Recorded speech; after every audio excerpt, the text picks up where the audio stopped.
Hello and welcome back to the channel. Welcome back to Seagulls Central. My name is Adam MacDonald and thank you so much for tuning in to another episode of the channel here. Thank you so much. If you're listening on audio as well, thank you so much for putting me in your ears and taking me out and about with you on your day. I hope you're doing well wherever you are, however you're listening or watching this. Hope you're doing well.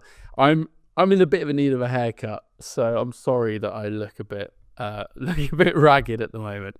But there's stuff to talk about in the Brighton world, and I thought, you know what, let's just jump on and get into it because we're approaching the final days of the window. The January transfer window slams close, as we like to say, on Monday night. I think it's 11 or maybe 12 midnight, I think it shuts. So there's a lot of activity happening over the next 3-4 days or so. And it's going to be, it's feeling all very much just like this at the moment. As a Brighton fan, everything feels quite tense and everything feels a bit on edge, and no one really knows what's happening and no one in the know is coming out with anything, and the people who are in the know aren't really saying much, and it's leaving a lot of Brighton fans, I think, quite tense around the final few days. Is Evan Ferguson leaving? Are we signing a defender? Are we signing a fullback? Is it a left back? But we need a right back. That kind of stuff. There's a lot of questions going on, and I'm going to try and just dig into it today and just have a bit of a discussion around where we're at. But yeah, thank you so much for watching. If you I try and get this in early, just so you hear it, basically. Please, if you haven't already subscribed, I would really appreciate if you did subscribe to the channel. It helps me more than you know. And leave a comment, get involved. Let me know what you think of the I was going to swear there, but not good for the YouTube algorithm. Let me know if you think I'm talking nonsense. So yeah, let me know. By the way, thank you so much as well if you watched my last video, the Everton one. Oh my God, I got so many pelters from the Everton fans. It was ridiculous. The video did really well, but I think a lot of the views and a lot of the comments were very angry Everton fans. And I tried to get back to as many people as who commented as possible, particularly all the Brighton fans. I tried to get back to everyone. But what a frustrating game that was. I mean, I'm still not really over it. After what's been quite a decent few games for Brighton, obviously winning at Man United, winning in the Cup, Ipswich away, good results, to then just do a classic Brighton with the Everton at home game. It's so disappointing. But thanks so much for getting involved in the conversation. I do appreciate it. It means a lot. Now let's begin with the absolutely massive news that Brighton and Hove Albion have just rejected a €65 million bid for Mitoma from Al Nassr in the Saudi League. Now listen, I'd done this whole video. It was a massive transfer video about where we are with the rest of the window. Will we bring in, a centre-half? Will we loan out Evan Ferguson? And you'll be able to watch all of that after this. As soon as I hit upload onto YouTube on that, what happened? Do you want to guess what happened? Mitoma news drops on my phone. David Ornstein, Fabrizio Romano coming with this massive, massive story. And what are the repercussions for Brighton? The story says they've rejected this offer out of hand for the 27-year-old. 65 million quid. Now, I think for me, 65 million euros, let's call it 55 million quid, for a player at that age, 27, is a good price. If Brighton could get that up to 65 million quid, 70 million quid, that would be a very, very tempting price. However, I know exactly what will happen. I know exactly what I would do if I were Brighton. You have to reject that out of hand. This season, Mitoma has been one of our most crucial players. Direct, attacking, can create chances out of nowhere. We saw that at Man United. The ability, that one-on-one ability, is like no one else in the Premier League. Yes, we're stacked in attack at the moment. Yes, we have so many options. But I'm not being funny. If we were to lose someone like Mitoma for the rest of the season, it's such a difficult kind of player to replace him. Now, of course, an Enciso might one day be good enough to replace him. We've got Minteh, who might one day be able to replace him. But right here and now, we don't have a player like Mitoma in the side who even, there's a point last season he played every single game for Roberto De Zerbi. Now, this won't go beyond this window. I think it's one where, obviously, Al Nassr have been rocked by the rejection of the striker from Bayer Leverkusen. They're looking for players to add to their squad. And I don't think if after this window, we manage to get through this and Mitoma doesn't go, I don't think this will be one that we take into future windows. However, you've just got to think, for a player with only a couple of years left on his deal at the age of 27, and a big team, a Saudi Arabian team who you could potentially get a lot of money from if you were to negotiate well for them, could that be one we look at in the summer? It'd be interesting. Don't expect this to go anywhere for the rest of the window, I would say, because Brighton will understand how important he is to them. But, is this one that might rumble on into the summer? Who knows? If it were me right now, he can't go. Absolutely not. So let's get into it then. So window shots on Monday. Where are we at with the squad? So for the Forest game, it looks like Evan Ferguson may be available. It looks like he's been training before the Forest game. Obviously, we're without Stupinian, who picked up an injury. He's not going to be available. And Solly March is looking like he's not available. Other than that, it's kind of as you were. Jack Kincherwood's coming back from injury. We're still without Milner. Still without Kadioglu. Still without a few other players who are slipping my mind at the moment. Barco out on loan. There's a little bit of tension around. Is he going to be being recalled from his loan? Is he going to go back out on loan? It seems like no one really wants him, which I find kind of bizarre. Brighton in the market for a defender, and it looks like a fullback as well. We've got Evan Ferguson also potentially leaving the club. It looked like at one point recently he was going to be going to RB Leipzig, but that deal seems to have fallen through with John Duran obviously going out to Saudi Arabia. That's scuppering the transfer chain that was going on with Bayer Leverkusen. And did I say RB Leipzig? I said RB Leipzig, didn't I? I didn't mean to say that. I meant to say Bayer Leverkusen. But the chain of strikers that were going out to Saudi Arabia that would have affected Leverkusen's kind of transfer dealings mean that they're not now going to be signing Evan Ferguson. Does that put Brighton in a better position to keep him for the rest of the season? I'm not sure. I thought initially, okay, actually, I don't like this. I don't mind the idea of him going to Leverkusen. It sounded like it was going to be a straight loan until the end of the season. There was no option to buy. He's not playing in the Premier League, and he's playing under a very good manager in a similar attractive style to what Brighton play. However, my concern is that now it looks like that deal's fallen through. There's a lot of talk around the fact that he might be going to West Ham. For me, I just really don't like this. All the reports I'm seeing at the moment is that it looks like he's going to be going to West Ham with an option to buy at the end of it. With an option to buy. I do not get it. And I know I put my video out a couple of weeks ago talking about Evan Ferguson and you know, where his future lay. For me, there's no way a self-respecting club like Brighton can think that selling him to West Ham, of all clubs, is the right idea. I think selling him, I wouldn't get behind, but maybe you could see the logic. Maybe if you got like 50, 60 million, and actually for a player who's got a bit of an injury record, I could kind of see it. I wouldn't sanction it myself, but I could see it. I could understand it. It would definitely be another Gyökeres situation, but at least you get a bit of money in the bank. You get more than $1 million or whatever we got for Gyökeres. Actually, it might be okay. To selling him to West Ham, to a Premier League rival, who not only this season could use him to overtake us in the league, but also going forward, it would be a massive asset. I just don't understand it. There's got to be no way in God's earth that deal has a buy option in it. If it does, I swear to God, I'm going to lose my mind. The reports are as well that he's kind of keen on getting this move, and I'd love to understand a bit more deeply around it, around whether this is simply just the fact that he wants games, obviously with João Pedro and Danny Welbeck being the kind of preferred two strikers at the club. Or is it more related to the fact that someone like Fabian Hurzeler actually doesn't really rate him? Now, Fabian Hurzeler has spoken pretty kind of glowingly about him in the press when we've heard him speak. Even as far as kind of Thursday, he was speaking before the Nottingham Forest game, saying he wants to work with him. You know, he's looking forward to carrying on working with him. But I just get the impression, it seems weird. I mean, obviously the club aren't going to make decisions that aren't sanctioned by the club. That's the whole point. Basically why they got rid of Roberto De Zerbi. The club aren't going to sell players because a manager wants to sell a player.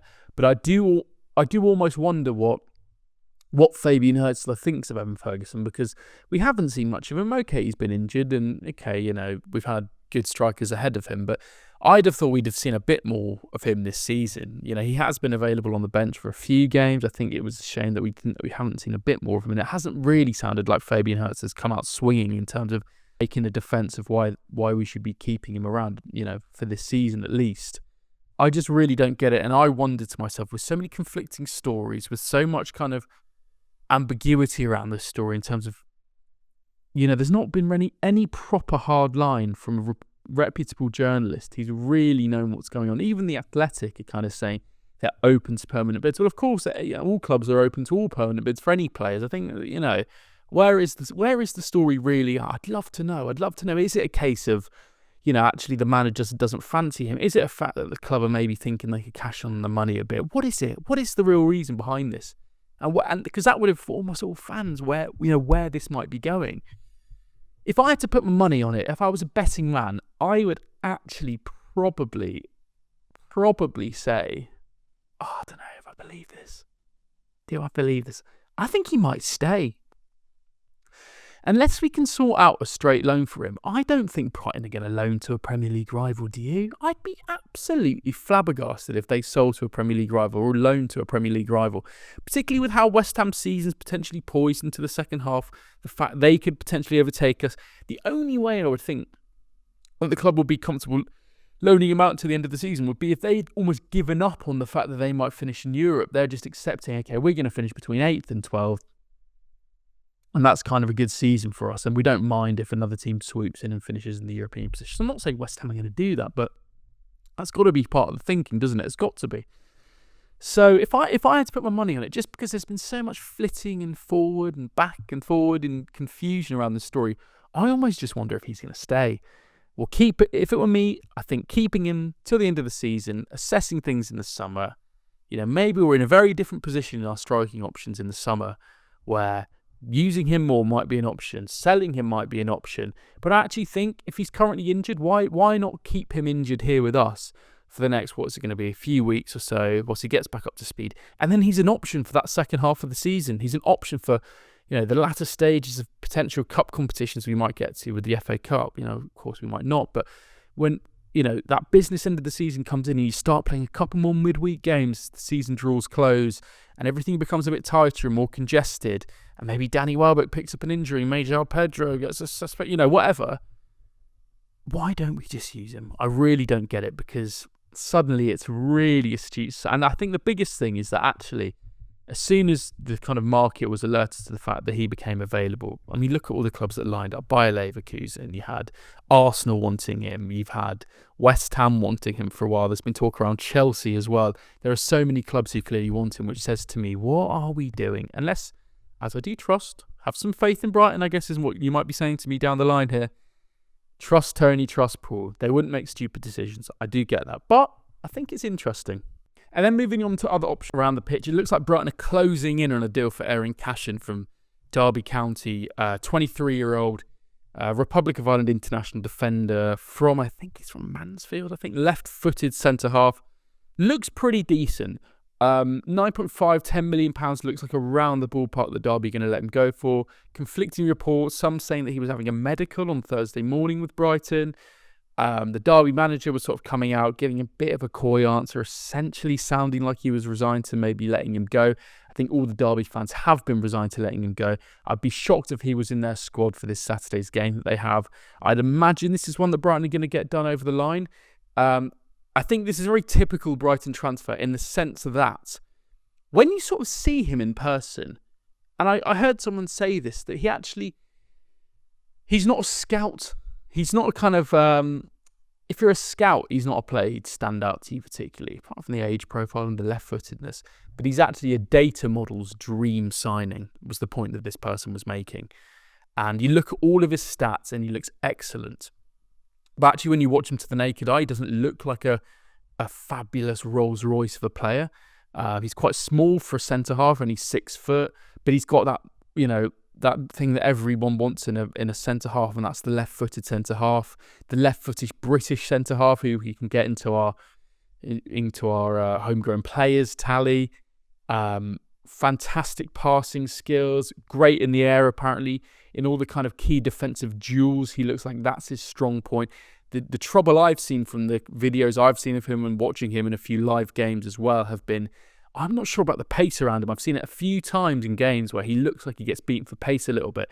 And I almost wonder whether that's a player that isn't ready for the Premier League. Now, I'm not going to sit here and write a player off before we've even signed him, but he looks like a player who, maybe to be fair, that almost suits a Fabian Hurzeler Brighton side a little bit more, where actually you've got a lot of the ball yourself, you're not you're not massively needing to rely on that pace. Although I think that's probably been what's come unstuck for players like Igor and Adam Webster in this system, and even Dunk to an extent, that JP Van Hecke is the only central defender that we have that's got genuine sort of pace that can compete in the Premier League. That would be my concern about Aaron Cashion. I think the fact we're bringing in a left-sided defender, though, is very important. Obviously, with Igor's injury out to the rest of the season, bringing in a young defender for a good price, it looks like it's going to be under 10 million quid. And for fitting all of those quotas and having the left foot, it's a very smart signing. You could see us turning that profit round, in the next 3-4 years with this signing as well. Even if we only doubled our money, that would look very impressive.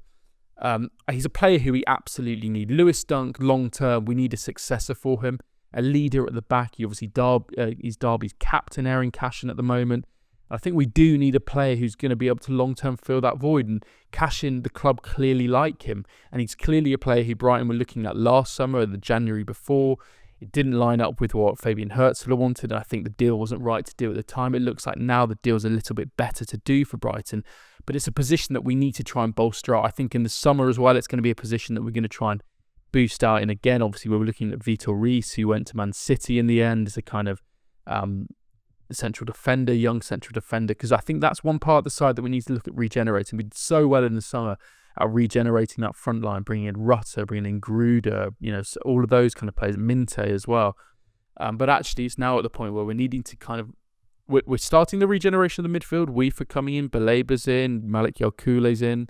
But actually, I think now we need to look at that regeneration of the back line. We need to be bringing in a couple of young central defenders, obviously with Rory McConville from the under-23s as well, looking like a player who can really step up. I think over the next year, that will be a focus because we speak about how much money we've spent. The joke is, among Brighton fans at the moment, I'm sure we've all been part of it, is that we've spent so much money, yet we're still really light at the back. And I think that's something I want to see Brighton fix. So can they do that between now and the end of the window? Well, it looks like it's going to happen. I think a real test will be whether he's in the squad for Derby on Saturday for their game. Obviously, they're in a relegation battle at the moment. They're talking about wanting to sack their manager, their fans. They're talking about wanting to spend more money in the transfer window. If they get 10 million quid, can they realistically spend it before the end of the window? I could see a number of angry Derby fans if they get kind of a 10 million pot, but actually aren't able to use it to bolster the squad, between now and the end of the season where they might be relegated. And, it's a difficult one for them because I think there's no good time to sell a player. But actually, if you're getting good money halfway through a season and you are in a relegation scrap, it's probably not a bad position to be in terms of trying to recoup some, to kind of rebuild your squad slightly, bring in a couple of star men that can help you. But I just don't know. I think this one will get done. It's more just the fact, will it get done before the deadline? I could almost see it being one that we move into the summer as well if we weren't to get him. But at that point, he's 24. Do we then go back to our kind of South American links and try and just start over again with an 18-year-old and kind of ditch the Aaron Cashion? For what it's worth, I think we'll bring him in. And I actually think he will be a good signing.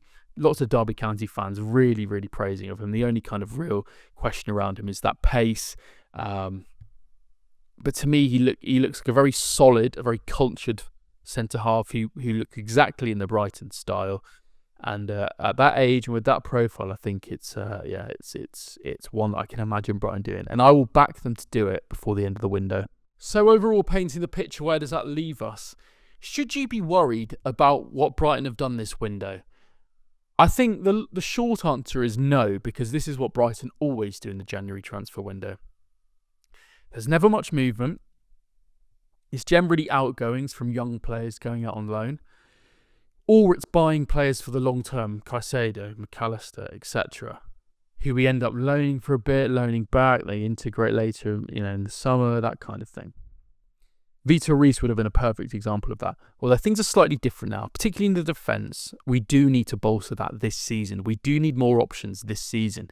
And if we can bring Aaron Cashion in as a natural partner to a JP Van Hecke for the second half of the season, deputising for Lewis Dunk, of course, is what I mean by that. Then that would be a fantastic option between now and the end of the season, and one where actually by the summer he'll be ready, he'll be integrated, and hopefully he can push on as a fully fledged Premier League player. But it's typical Brighton, so I would say you shouldn't be worried. The worrying aspect around this is letting Evan Ferguson go. Now, if we all knew, bish bash bosh, it was a straight loan for Evan Ferguson, do not worry. I think there would not be half half of the kind of hysteria that we're seeing among the Brighton fan base. It's because it would be so in line with the Brighton model of, different players have different courses, different pathways. We sign players at different times, at different ages, and it's about progressing them and ultimately them being able to do a job in our first team. Or if they can't do that, in the here and now, we sell them and make money and profit on them. And we support that and nurture that by loaning players out, etc. And this would be a perfectly legitimate aspect of Evan Ferguson's pathway development. A loan, I'd understand it. In the same way that Cisso's got a loan to an Ipswich Town. It's the talk around the permanent deal. It's the talk around the money as well, kind of 40 million for him, I think is worrying people, to a Premier League rival. And not just a kind of relegation candidate, a West Ham who knows how their second half of the season could go. And also, crucially, for a profile of player which is so difficult to come by. There's a real dearth of top quality strikers in the modern game at the moment. Gyökeres, there aren't loads of players at the moment in world football. You got Arsenal looking for one, you got Chelsea looking for one, you had Man City looking for one. Man United realistically probably want one. There are so many clubs who want a centre forward at the moment. And we've got potentially an elite one on our hands, and it would just feel like a bit of a shame to be letting him go, because I can't see us being able to kind of bring in another player like him in the next 2-3 years and just produce one of those from our academy. So it's very concerning. How do you think the rest of this transfer window is going to go? What do you think will be sat here on January the 4th or whatever? I think it's Tuesday morning, will be the morning after the night before. How will we be feeling? Will we be in a stronger position than when we started this window, when the window opened on the 1st? Will we be feeling a little bit resentful to anyone at the club for maybe letting Evan Ferguson go? Where do you think we'll be at? What would you do if you had the checkbook, if you could do anything between now and Tuesday morning? And let's be realistic about it. What would you be doing? Would you sanction that Evan Ferguson deal? Why would you do it? Let me know. Are you on the same view as me that it would just be absolutely ludicrous to let him go for a free fee? Let me know. I'd really, really be interested to know. But thank you so much for watching. I'll be back after the Nottingham Forest game to review that. God help us. Let's fingers crossed for that. I think that could be a very difficult one. After obviously their defeat that they had, they'll be looking to bounce back. And I'll be there at the City Ground. 12:30 kickoff. It's going to be a nice old schlep over to there. So that'll be fun. 12:30 in the morning. God, in the morning, in the afternoon. You know what I mean? It's an early start for that game for us all to get there. But I'll be back after that game, reviewing that, and then I'll do hopefully a January transfer window little update, hopefully at the start of next week as the window closes, to reflect on where we are as Brighton fans, as the club going into the second half of the season, and how we rate our chances with the squad that we have. As always, thank you so much for watching. If you've enjoyed this video, please drop me a like, subscribe to the channel, get a comment going down below. Please let me know, and thank you so much for watching or listening. It really means a lot. And as always, up the Albion.